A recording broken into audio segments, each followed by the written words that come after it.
Seal बंद मतपेटियां है। अब धीरे धीरे जो कि पुलिस जो सुरक्षा है उसके बीच ये है। चुनाव अधिकारी अंदर मौजूद है, लेकिन जब पर्यवेक्षक यहाँ आ जाएंगी उसके बाद है वो मतपेटियां खोली जाएगी। 2 मतपेटियां है, एक में वो वोट है जो लाइफ वाले वोट है जिनकी काउंटिंग नहीं होती, एक में वो वोट है जो जिनकी काउंटिंग होगी 33 वोट।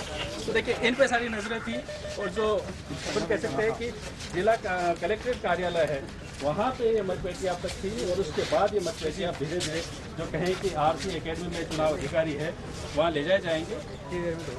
और सभी की मौजूदगी में ये मतपेटियां खोली जाएंगी।